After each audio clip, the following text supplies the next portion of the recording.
Masih ada yang jomblo pada saat ini? Banyak. Aduh, hari gini masih jomblo. Tapi dengan walaupun belum memiliki keluarga, ketika kita dipercaya oleh pimpinan sebagai jaksa anak, sebagai hakim anak, sebagai penyidik anak, kita tidak lepas bahwa apa yang kita tangani perkara tersebut, ya kita jadikan itu anak kita. Bagaimana dia, saudara akan tuntut dia nantinya masuk ke dalam penjara, dia harus berpisah dengan keluarganya. Kita bayangkan, mungkin adik kita mungkin ada umur sekian, pisah sama mamanya. Apabila sisi-sisi itu saudara sudah tanamkan di dalam hatinya, hati kita sebagai aparat penegak hukum yang menangani, punya kewenangan menangani perkara anak,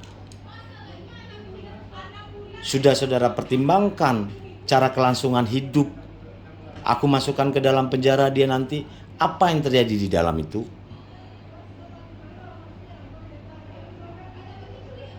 Apakah dia akan menjadi baik dia keluar dari penjara nantinya? Dan saya harapkan para jaksa, khusus para jaksa, baik pegang perkara anak, pegang perkara dewasa, saudara harus pernah melihat ke rutan, ke LP. Jangan hanya pegang berkas dan tidak pernah ke rutan, ke LP. Itu saya minta. Saudara lihat betul kehidupan orang di LP itu. Pernah saudara lakukan itu? Belum pernah. Taunya tahap 2 kirim rutan. Nggak tahu bagaimana offernya di dalam itu. Itu makanya orang dewasa sekarang ada RJ-nya. Itu salah satu mengurangi over capacity yang ada di dalam. Perkara-perkara ringan masuk tahap 2 kirim. Tapi kita nggak tahu apakah bisa tempat tidur mereka di sana, apakah bisa mandi mereka di sana. Itu tanggungan negara.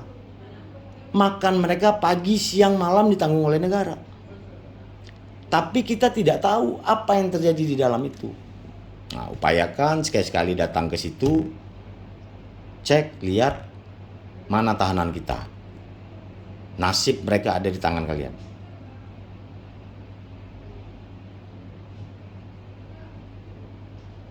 Sangat banyak jaksa yang mungkin belum lihat keadaan di dalam itu. Tapi kalau saudara sudah melihat, saudara akan mempertimbangkan, yakin saudara ini tidak akan kabur. Ada si penjamin, ada apa, laporkan ke Kasipidum, laporkan ke Kajari. Pak, izin Pak, ini mungkin tidak kita tahan. Tanpa ada embel-embel yang lain ya.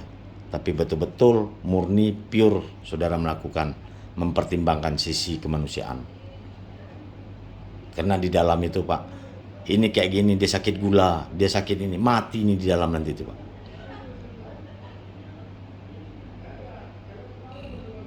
Saya itu yang saya kerjakan dulu. Harus tahu saya bagaimana rutannya Tanjung Pinang itu. Di mana rutannya tempat saya tugas. Di Riau seperti itu. Oh ini pidana korupsi, ini yang terjadi. Kalau perlu kita lihat blog itu. Kita antarkan. Jadi ini pasal 62 mengatur pengadilan wajib memberikan petikan. Nah, ini khusus para hakim. Pengadilan wajib memberikan petikan putusan pada hari putusan diucapkan kepada anak atau advokat. Jadi perkara anak ini setiap tahapan harus didampingi. Setiap tahapan harus didampingi oleh advokat, oleh pengacara.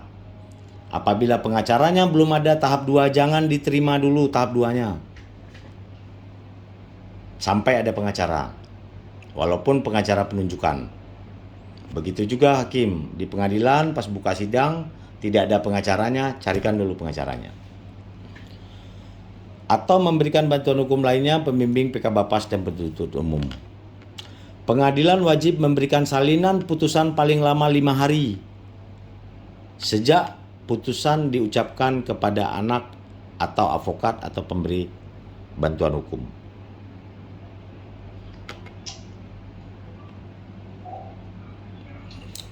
Nih.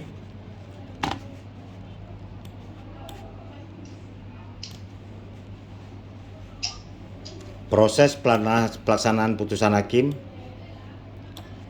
Ini proses yang apa? Hakim menjatuhkan pidana. Panitera memberikan petikan pada putusan yang diucapkan dan menyerahkan salinan putusannya 5 hari sejak diucapkan.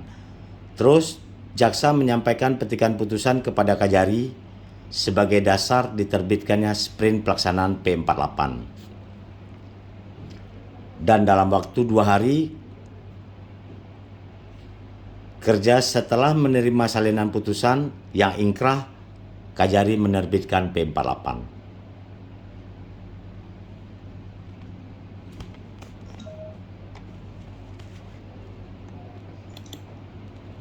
Terus jaksa melaksanakan putusan dengan membuat berita acara BA17 dalam waktu 5 hari kerja setelah menerima P48 dari Kajari. Jadi Kajari perintahkan laksanakan putusan hakim, jaksa langsung membuat BA17-nya. Terus jaksa mengirimkan tembusan berita acara pelaksanaan setelah dieksekusi oleh jaksa kepada kepala lembaga LP anak bahwa dia telah dieksekusi. Dan anak pidana kepada putusan perkara pada tingkat pertama register oleh hakim pengawasan atau pengamat. Kita masuk lagi, Bapak-bapak, Ibu-ibu, ke pidana pokok. Apa saja tadi pidana pokok? Pidana pokok yang pertama ada pidana peringatan. Ini yang saya sampaikan, apa saja tanda pidana peringatan nanti kita jelasin. Terus ada pidana dengan syarat. Pidana dengan syarat, jaksa melakukan pidana tuntutannya pidana syarat, hakim memutusnya, ada 3 syarat. Pembinaan di luar lembaga, selanjutnya pelayanan masyarakat, selanjutnya pengawasan. Itu berada di bawah pidana pokok yang pidana dengan bersyarat. Selanjutnya ada pidana pelatihan kerja. Selanjutnya ada pidana pokok pembinaan di dalam lembaga. Nah, apa saja nanti nih yang di dalam lembaga. Selanjutnya barulah ada pidana penjara. Ketika saudara menyidangkan perkara anak, jaksa penuntut umum harus mengetahui apa saja pidana pokoknya. Kalau tidak tahu, apa yang mau dituntut? Kalau kita tidak paham pidana pokok terhadap anak di dalam undang-undang SPPA, bagaimana kita menuntut orang? Begitu juga hakim. Oh, pidana pokok pelayanan masyarakat katanya. Itu berada di pidana syarat. Subnya baru ada pelayanan masyarakat. Jatuhkan dulu pidana syarat, baru ada subnya. Oh, cocoknya dia pelayanan masyarakat. Di panti jompo nih si anak. Atau di kantor lurah nih dia bekerja. Oke. Pasal 70. Ringannya perbuatan, keadaan pribadi anak atau keadaan pada waktu dilakukan perbuatan atau yang terjadi di kemudian dapat dijadikan pertimbangan hakim untuk tidak menjatuhkan pidana atau mengenakan tindakan dengan mempertimbangkan segi keadilan dan kemanusiaan. Ini yang saya katakan tadi. Pasal 70 mengatur yang berat itu bisa dikenakan ringan kepada anak-anak. Ya kan? Tapi yang ringan jangan kita kenakan yang berat. Diatur. Selagi berat bisa saudara ringankan. Tetapi yang ringan jangan coba-coba diberatkan hukuman kepada anak. Pasal 72. Pidana peringatan merupakan pidana ringan yang tidak mengakibatkan pembatasan kebebasan anak. Pidana peringatan tidak dapat dijatuhkan kepada anak yang belum 14 tahun. Ini yang menarik. Kenapa dia tidak bisa dijatuhkan di umur sebelum 14 tahun? Karena umur anak yang 12 tahun sampai 14 tahun kan hanya dapat dikenakan terhadap tindakan. Dia tidak bisa dikenakan hukuman pidana pokok. Hanya tindakan.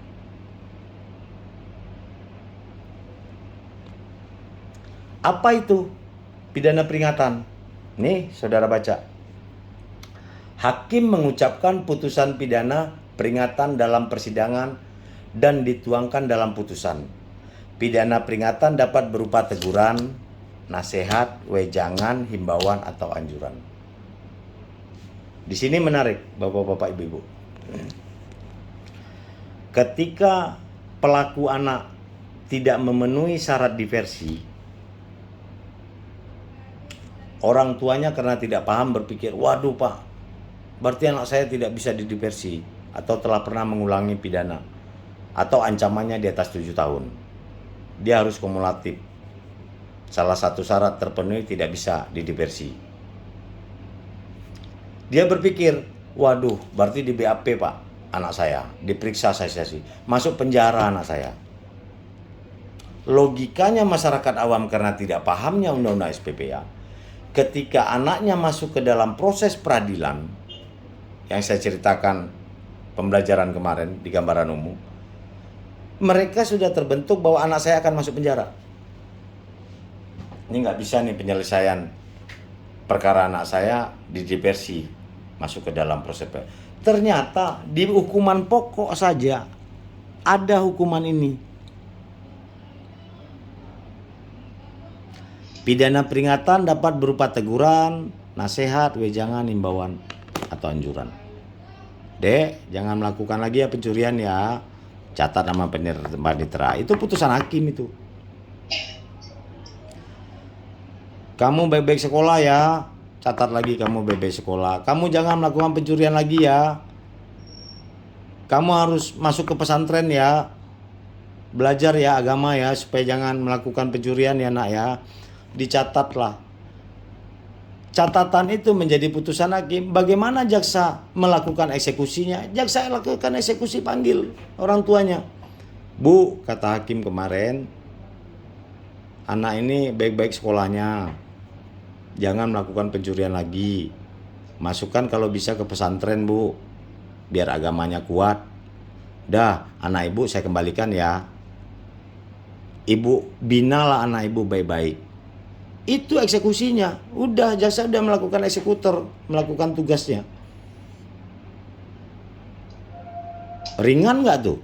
Sangat ringan. Karena masyarakat tidak paham ada putusan yang seperti itu.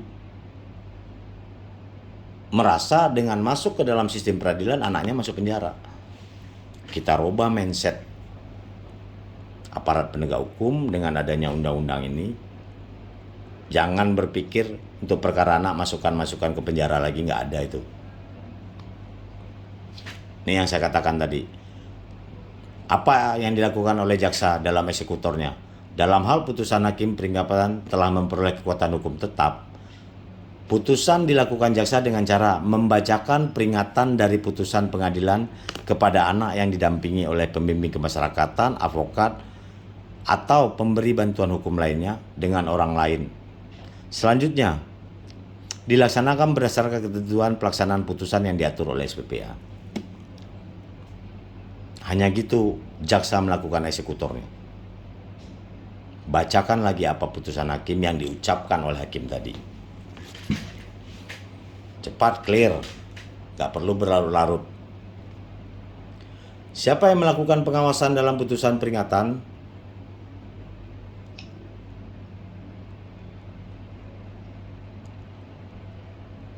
Pembimbing kemasyarakatan selama 30 hari, kemasyarakatan, hakim, pengamat, pengawas, dan pengamat. Menerima laporan dari PK Bapas atau hasil pengawasan yang telah dilakukan selama 30 hari. Itu yang mengawasi. Kita masuk ke pidana pokok, pidana syarat. Pidana syarat. Pidana dengan syarat dapat dijatuhi oleh hakim dalam hal pidana penjara yang dijatuhkan paling lama 2 tahun. Jangka waktu masa pidana syarat paling lama 3 tahun. Jadi ini sama dengan pidana percobaan. Ketika kita mempidana seseorang dengan hukuman 1 tahun penjara, tapi masa percobaan 2 tahun, dia kan tidak perlu menjalani hukuman di dalam. Ini sama, ini syarat umum. Ada 2 jenis syarat. Syarat umum dan syarat khusus di dalam undang-undang ini. Apa saja syarat umumnya? Anak tidak akan melakukan tindak pidana lagi selama menjalani masa pidana syarat. Itulah yang seperti masa percobaan. Nah, mungkin adik-adik jaksa pernah menuntut masa percobaan. Harus lebih tinggi pada masa yang harus dijalaninya. Pidana penjara 1 tahun. Masa percobaannya harus 2 tahun. Pidana penjara 3 tahun. Masa percobaannya pasti kita berikan 4 tahun misalnya. Atau 5 tahun. Jadi selama 5 tahun, apabila dia melakukan kejahatan lagi, dia menjalani hukuman pokok yang 3 tahun tadi. Berapa lama dia dijatuhi hukuman pokok oleh hakim? Jalaninya lagi. Karena masa syaratnya belum selesai, dia telah melakukan tindak pidana. Terus yang menarik lagi dalam undang-undang SPPA ini, dia ada syarat khusus. Nah, ini syarat khusus. Apa syarat khusus tersebut? Untuk melakukan atau tidak melakukan hal tertentu yang ditetapkan dalam putusan hakim dengan tetap memperhatikan kebebasan anak. Artinya apa? Hakim bisa menambahkan di dalam syarat khusus bahwa putusan mencabut SIM-nya selama 1 tahun, ini contoh aja, dan melarang si anak itu mengendarai kendaraan selama 1,5 tahun. SIM-nya dicabut 1 tahun, mengendarai kendaraan dilarang. Itulah syarat khususnya. Ada tambahan, dicabutnya atau menjalani hukuman badan, tetapi dia tidak boleh berantem dalam 2 tahun ke depan.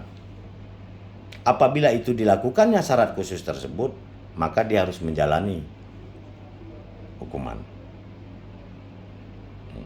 Jadi boleh ditetapkan oleh hakim tambahan hukuman yang tidak memperhatikan kebebasan si anak. Boleh dia ditambahkan. Atau dia tidak berbuat. Jangan berbuat dia. Nah, tergantung pilihan dari hakim nanti.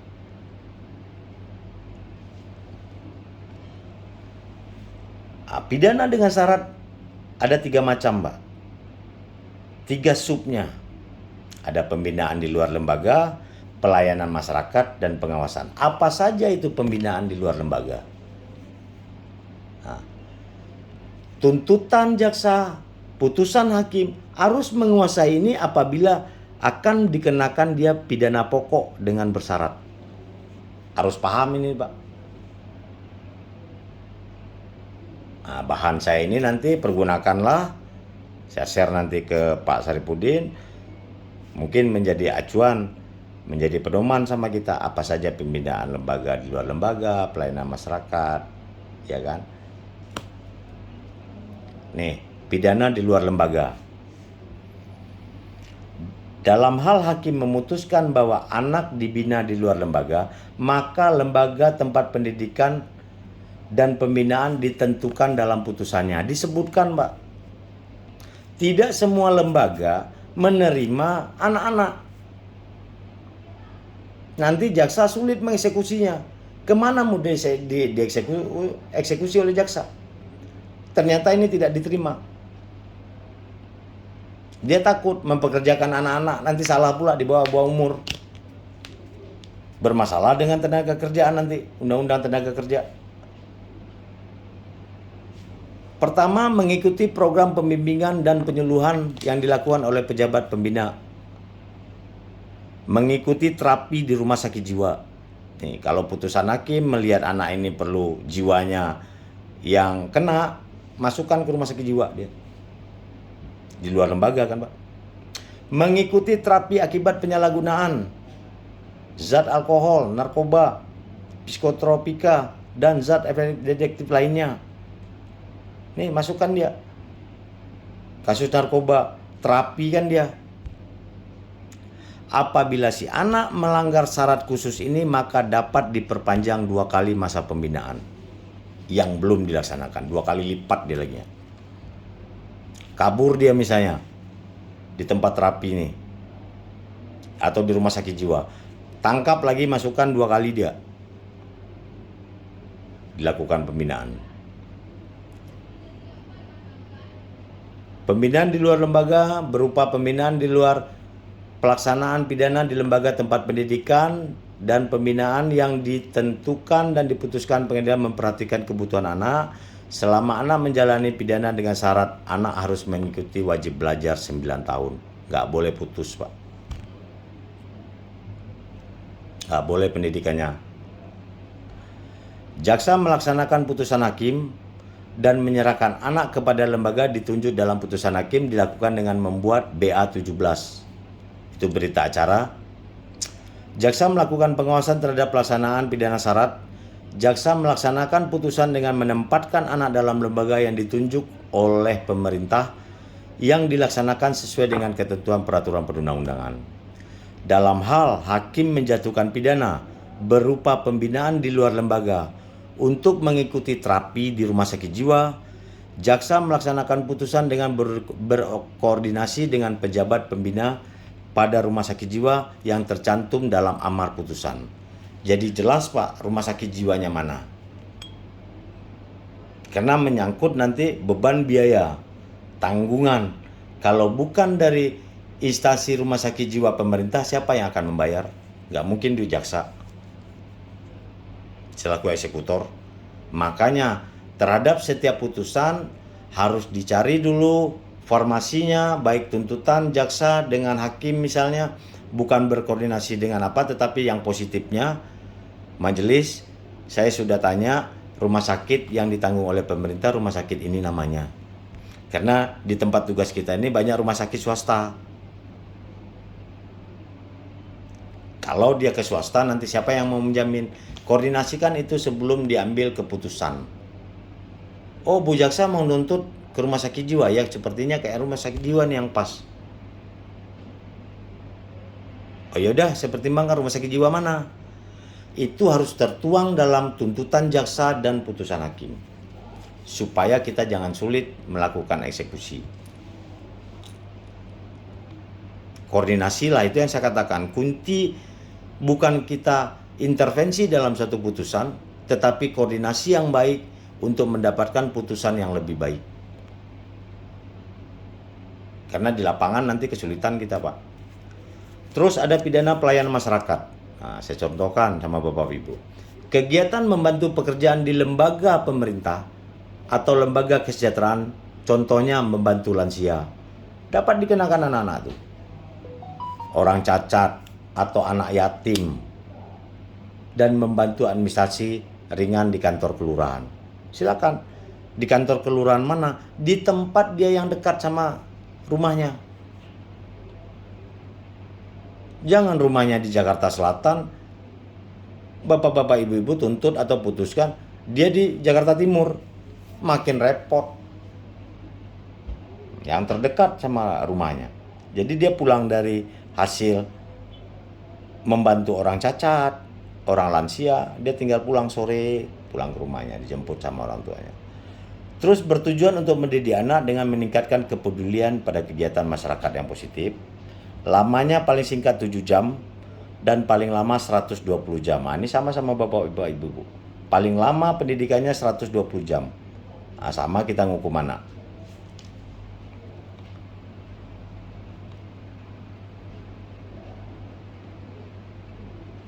Masuk kita pidana pelatihan kerja.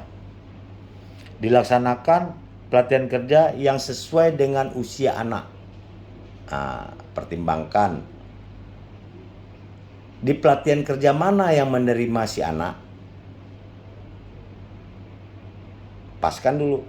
Terus lembaga yang dimaksud Balai Latihan Kerja, Lembaga Pendidikan Advokasi, dilaksanakan oleh kementerian yang penyelenggaraan urusan pemerintah bidang kinerja pendidikan atau sosial. Masa pelatihan kerja paling singkat 3 bulan dan paling lama 1 tahun. Panjang nih Pak. Pidana pembinaan dalam lembaga. Apa pula ini? Dilakukan di tempat pelatihan kerja atau lembaga pembinaan yang diselenggarakan baik oleh pemerintah maupun swasta. Syaratnya telah berusia 14 tahun. Perbuatan pidana tidak membahayakan masyarakat. Nah, ini syaratnya. Apabila membahayakan masyarakat, dia pasti terancam jiwanya si anak. Ada yang dendam nanti masyarakat terhadapnya. Masa pembinaan dalam lembaga minimum 3 bulan dan maksimum 24 bulan. Mendapatkan pembebasan bersyarat apabila diberlakukan baik telah menjalani setengah lamanya pembinaan dan lembaga tidak kurang dari 3 bulan. Masuk kita lagi Pak. Inilah pidana yang terberat bagi si anak. Ketika syarat-syarat pidana pokok tadi itu yang Bapak lihat sebagai jaksa, sebagai hakim, karena ini menyangkut tuntutan dan putusan. Sudah tidak tembus lagi, menurut Bapak tidak pantas lagi anak itu mendapatkan pidana syarat, pidana peringatan. Sudah tidak Bapak ketemukan, barulah Bapak mengambil keputusan. Ini harus kutuntut pidana penjara ini anak. Harus saya putus pidana penjara ini anak. Karena ada ketulungan nih kejahatannya. Syaratnya telah berusia 14 tahun. Belum sampai 14 tahun kita tidak boleh menuntut dia pidana penjara. Keadaan dan perbuatan anak akan membahayakan masyarakat. Artinya apa? Kalau dia tidak dipenjara, masyarakat terancam atau dirinya yang terancam atas perbuatan dia. Kejahatannya luar biasa. Dia mengikuti jaringan teroris mungkin ya. Dia melakukan terjadi jaringan narkoba yang begitu internasional yang membahayakan generasi muda berikutnya. Sisi-sisi itu yang mengakibatkan bapak-bapak ibu-ibu harus menuntut dan memutus dia pidana penjara. Bahaya terhadap dirinya dan orang lain. Maksimum pidana penjara setengah dari maksimum ancaman pidana penjara orang dewasa. Ketika ancaman pidana tersebut 20 tahun penjara, jaksa hanya bisa menuntut 10 tahun. Hakim hanya bisa memutus maksimalnya 10 tahun. Itu syarat hanya terhadap tuntutan dan putusan. Jangan dijadikan setengah pidana penjara orang dewasa ini menjadi syarat diversi. Itu nang salah. Ini kita satukan, saya kembalikan lagi. Kemarin saya sudah bercerita sama bapak-bapak ibu-ibu. Syarat untuk diversi tidak ada pengurangan setengah. Undang-undang apa yang bapak-bapak ibu-ibu pakai untuk menjatuhkan hukuman atau menentukan perkara anak, syarat diversi itu berdasarkan tetap kalau 8 tahun ya 8 tahun. Kalau 10 tahun ancaman hukuman undang-undang itu berarti 10 tahun. Jangan dikurangi setengah. Kalau itu yang terjadi di tingkat penyidikan, hasil litmasnya PK Bapas menyebutkan dikurangin setengah, nanti seluruh perkara anak bisa saudara diversikan karena dikurangi setengah. Ancamannya 14 tahun misalnya, dikurangi 7, masih bisa nih 7 nih. Itu syarat diversi mutlak apa yang ada di undang-undang tersebut. Tapi untuk tuntutan dan putusan, itulah maksimalnya aja 10 tahun. Maksimum pidana yang dapat dikemukakan hanya 10 tahun penjara. Anak yang dijatuhi pidana penjara ditempatkan di LPKA. Pembinaan anak di LPKA dilaksanakan sampai anak berusia 18 tahun. Dalam hal anak telah mencapai umur 18 tahun tapi belum selesai menjalani pidana, anak dipindahkan ke lembaga pemasyarakatan. Jadi belum selesai dia, tapi umurnya udah melewati 18 tahun, dipindahkan dia. Jangan jadi raja dia nanti di tempat rutan anak-anak itu. Dalam hal tidak terdapat lembaga pemasyarakatan pemuda, anak dapat dipindahkan ke lembaga pemasyarakatan dewasa berdasarkan rekomendasi dari PK Bapas. Pemindahan anak harus memperhatikan ketersediaan blok khusus pidana pada lembaga pemasyarakatan dewasa. Jadi sekarang sistemnya Pak, mengantisipasi tidak ada LPKA anak. Jadi di lembaga pemasyarakatan orang dewasa tersebut dibikinkan blok khusus buat anak. Dia tidak bercampur. Kalau dulu digabungkan, nah sekarang ada blok khusus anak dan Bapak boleh pindahkan ke sana. Dalam hal tidak terdapat blok khusus pemuda pada lembaga pemasyarakatan anak, anak tetap ditempatkan di LPKA sampai berumur 21 tahun. Kalau di provinsi tempat Bapak tugas, ketika anak mau dipindahkan ke lembaga orang dewasa, ternyata di situ tidak ada blok khusus terhadap anak, jangan dipindahkan dia. Sampai umur 21 tahun dia tetap di LPKA, di lembaga khusus anak. Daripada dia dicampurkan dengan orang dewasa, biar dia bergabung sama anak-anak. Anak yang telah menjalani 1/2 dari lembaga LPKA diperlakukan mendapat hak pembebasan sesuai dengan ketentuan undang-undang. Nih pidana tambahan. Harus melekat pada pidana pokok dan tidak dapat dijatuhkan secara tersendiri. Artinya apa? Pidana tambahan tidak boleh ditambahkan apabila tidak ada pidana pokoknya. Jadi harus melekat pidana pokok yang dijatuhkan oleh jaksa, oleh hakim, apa embel-embel terhadap pidana tambahannya. Hukum adat tadi. Dia tidak boleh berdiri sendiri. Artinya apa? Ketika dia menjalani hukuman pokok, pidana tambahan ini harus selesai. Jangan pidana pokok dijalani, setelah itu baru pidana tambahan dijalani. Tidak. Ketika berprosesnya pidana pokok dia jalani, pidana tambahan ini sudah selesai. Di antaranya perampasan keuntungan yang diperoleh dari tindak pidana pemenuhan kewajiban adat. Kewajiban adat adalah denda atau tindakan yang harus dipenuhi berdasarkan norma adat setempat yang tetap menghormati harkat dan martabat anak serta tidak membahayakan kesehatan fisik dan mental anak. Ini pasti. Pemenuhan kewajiban adat sebagaimana dimaksud untuk pemulihan kembali kepada keadaan semula atau setidaknya mendekati pada keadaan semula.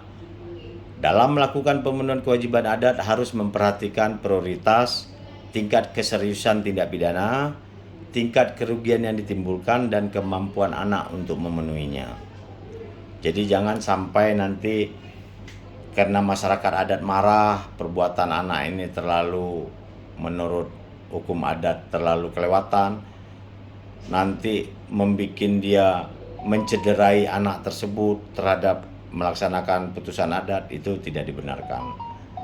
Jadi perhatikan tingkat keseriusan tindak pidana. Kalau tidak serius-serius, bicarakan sama tokoh adat. Bisa nggak dikenakan, Pak?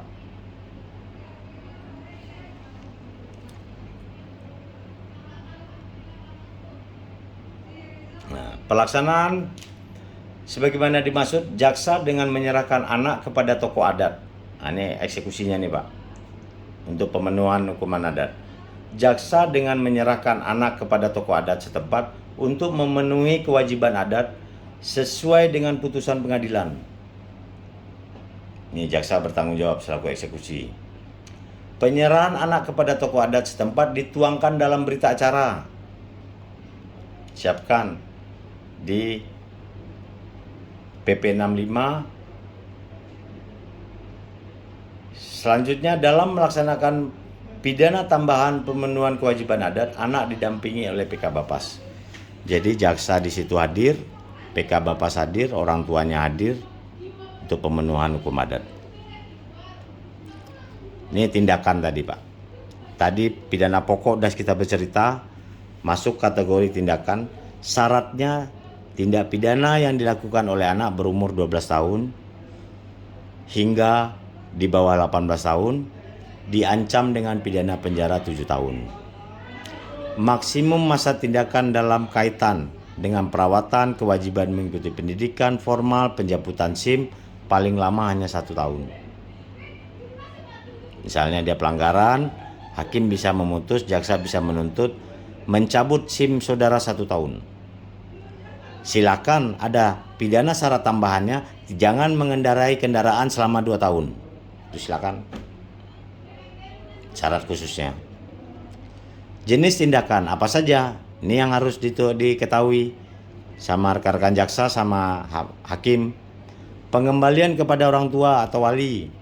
Penyerahan kepada seseorang. Artinya seseorang ini misalnya kenakalan si anak tersebut berlawanan dengan orang tuanya terus.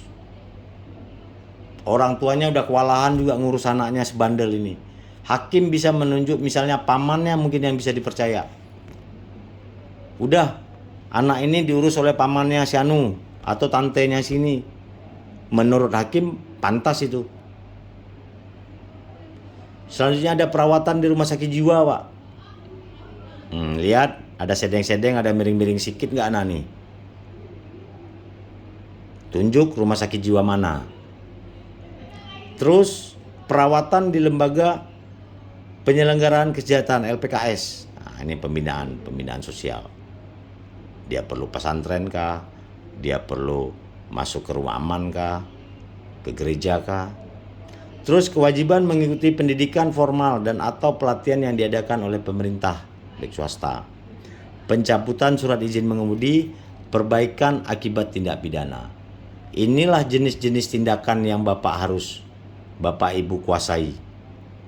Umurnya 12 sampai sebelum 14 tahun. Oke. Ini yang saya katakan. Perkara anak yang melakukan tindakan di bawah 12 tahun. Ini berbeda lagi nih, Pak. Umur 12 tahun pertanggungjawaban anak menurut SPPA. Bagaimana dengan anak yang belum 12 tahun? Hanya 2 putusannya, Pak, hanya ini. Cara penyelesaiannya cukup di tingkat penyelidikan di kepolisian. Tidak ada sampai SPDP ke kejaksaan. Dia hanya bisa minta penetapan hakim dari penyidikan. Jadi kami nggak ada urusan nih, jaksa. Kalau umurnya 11 tahun, para jaksa nggak usah terima SPDP-nya, kembalikan itu. Dia nggak bisa diproses. Orang yang tidak bisa diproses, orang gila, tidak dapat diminta pertanggungjawaban. Apa yang mau disidangkan? Jangan terima SPDP-nya. Balikan, nggak urusan kami nih. Umurnya baru 11 tahun. Apa putusannya? Menyerahkan kembali kepada orang tua. Mau 10 kali dia memperkosa orang, membunuh orang, mau jual narkoba, ketangkap terus. Umurnya belum 12 tahun. Inilah mengikut sertakan dalam program pendidikan, pembinaan, dan pembimbing kemasyarakatan. Paling lama 6 bulan ya.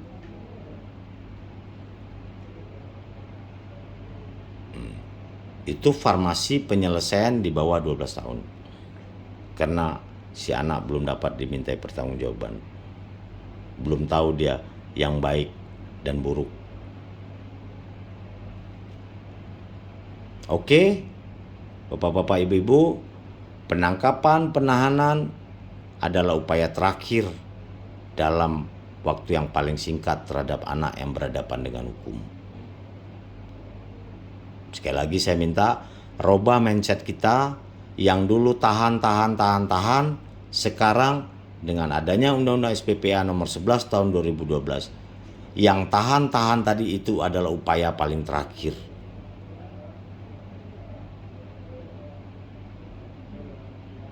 Kesalahan anak bukan murni atas kesalahan dia. Banyak faktor yang mengakibatkan si anak itu berbuat kesalahan. Ada sisi orang tuanya, ada sisi keluarganya, ada sisi lingkungan tempat dia tinggal, ada sisi lingkungan tempat dia sekolah. Banyak faktor yang dicontoh di luar sana. Jadi kesalahan si anak bukan murni atas kesalahan dia. Bagaimana kita menjembatani ketika dia bermasalah. Kita carikan formasi yang baik untuk kelangsungan hidup dia ke depan. Dia adalah generasi penerus, generasi bangsa yang tinggal dibumbui. Mau pakai bumbu apa kita membesarkan dia? Kalau bumbu jelek ya jelek lah akhirnya. Tapi kalau bumbu itu bumbu yang baik, di lingkungan keluarganya baik, di lingkungan tempat dia tinggal baik, sedikit banyaknya pasti akan mengarah ke yang lebih baik. Tapi kalau dibiarkan dia si anak mencari jati dirinya yang tidak baik, faktor yang tidak baik tadi yang dari luar dibawanya ke rumah. Terbenturlah dia dengan proses pidana. Gampang berantem, gampang ringan tangan mencuri barang orang lain. Tergantung dari asal muasalnya dari lingkungan keluarga kan, Pak. Baik, itu sedikit banyaknya dengan yang singkat ini di bulan puasa ini saya menggambarkan. Mungkin sebelum saya tutup kita sharing, ada yang mau dipertanyakan, silakan.